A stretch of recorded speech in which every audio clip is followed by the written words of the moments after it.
Continuing with the August of 1999 Gamesmaster magazine preview of Soul Fighter. Never heard of this one before. So the format was the Dreamcast, the price was to be confirmed, and it was out in September. The previewer was a guy called Oliver Hurley.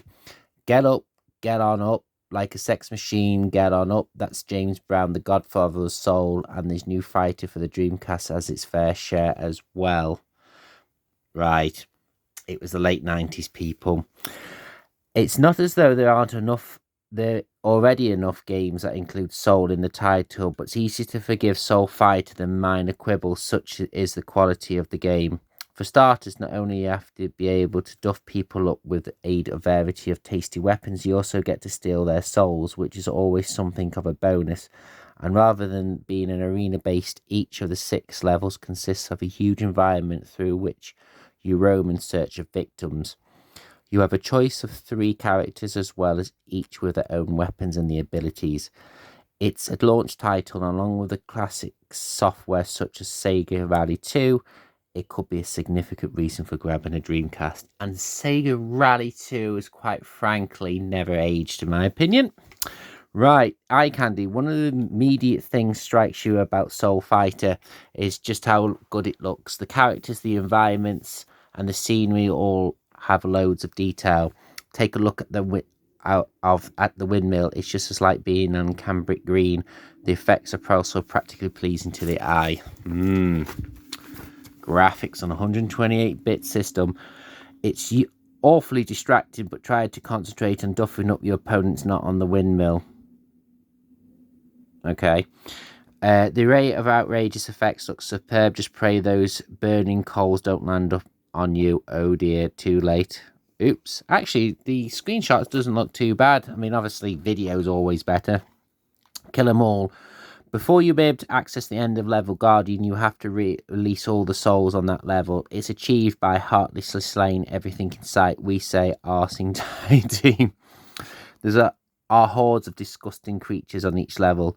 We're not sure why the Invisible Hulk has got involved, but we'll find out. To complete each level, it's necessary to mow down every last baddie, not the easiest of tasks when there are often a half a dozen of them after your blood. At the same time, this is when it's useful to try and knock them off from afar with your missile weapons. Okay, that's one way of killing people. Would rather not think about what's in that water to make it that colour. It's green. Your primary weapons is sword, though it's equally useful at times to employ your fists, feet, or any other objects that come to hand. We're in trouble. If you're in a spot of serious bother, you'll need something drastic. Unleashing a spinning sword attack should do the trick, but performing the moves does take up some of your energy. Okay, fair enough. And let's see what's on the other side. The developer was Tokan. The publisher was called Piggyback. I am not making this up. Call 0171 727 2565. Players 1. Special features to be confirmed. Other formats: PC Arcade, PSX2.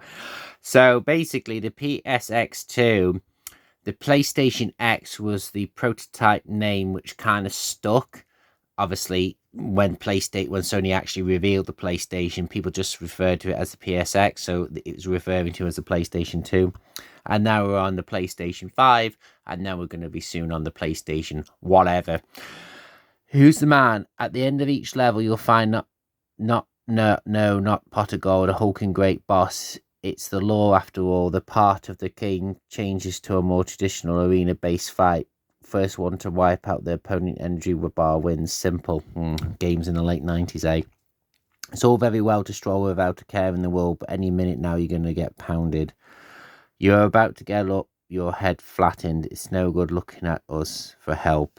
The bosses will use just about every dirty trick in the book, and a few of them aren't, so beware, be very aware. Map them up. A small 3D map in the corner of the screen shows you where you are. It only displays your immaculate environment, though about 5% of the total area. Its main advantages is that it allows you to see which enemies are ahead before you have to face them. Running away is an interesting tactic, not necessarily the best one though. At the times, like this, it's the last thing you'll be able to look for is in the map. That's fair enough.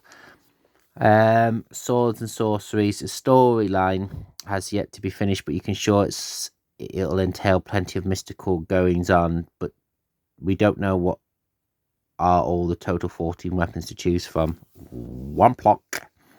Spinning sword attacks is a useful way of escaping from sticky situations. Chomping on an enemy's head usually does the trick. Fair enough.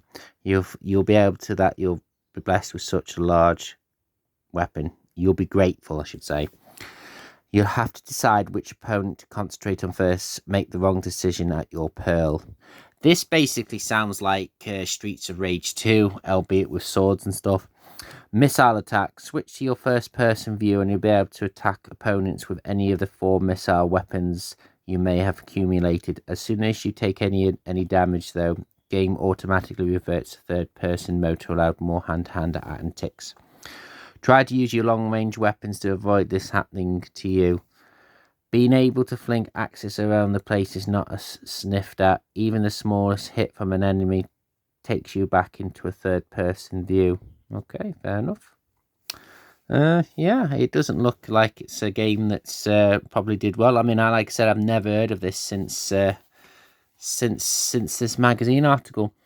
Back in the golden days, when it was a wee nipping beat 'em ups, didn't involve one-on-one Tekken-style fisticuffs. They were side-scrolling affairs in which game kicks or punches would easily dispose each of the dozen adversaries in some respects.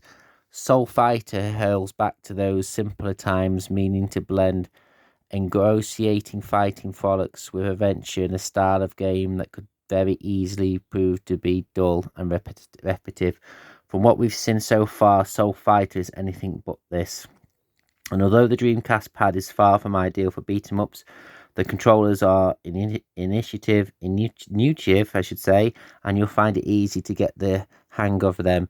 You'll also be able to master the combis and special moves without too much difficulty. It's just not about having a big old punch-up though. The non-restrictive environments allow you to roam whenever you choose with each level, consisting of a variety of different paths and routes. Gameplay aside, Soul Fighter's graphics are mightily impressive. The characters' movements is looking great, as the backgrounds and effects. It's the start of a game where you'll be able to sit down a quick game for 5 minutes and end up playing for hours. It looks good and it plays well and it offers a new twist on an old game. Good cop, bad cop. The elegant looks, the chase me gameplay and ability to lob knives. Oops. Won't appeal if you think that beating 'em ups begin and end with Tekken. That's true. Where is it out? It's currently in the final stages of tweaking dumb, with the AI being the main element left to sort out. There's a review of this fine looking specimen soon as the finished copy lands on the GM Sweaty's lap. So basically, that sounds like Axe Battler. And if you want repetitive gaming gameplay, Axe Battler is the one. On the Game Gear, I should say. It was just basically scrolling from one part to another, getting a few potions and then having to fight random people. Thank you very much for watching. In my next part, I think it's going to be... Oh, no, that's Zelda. Star Wars. That's all the preview for Dreamcast, I think. Thanks for watching, folks. See you soon.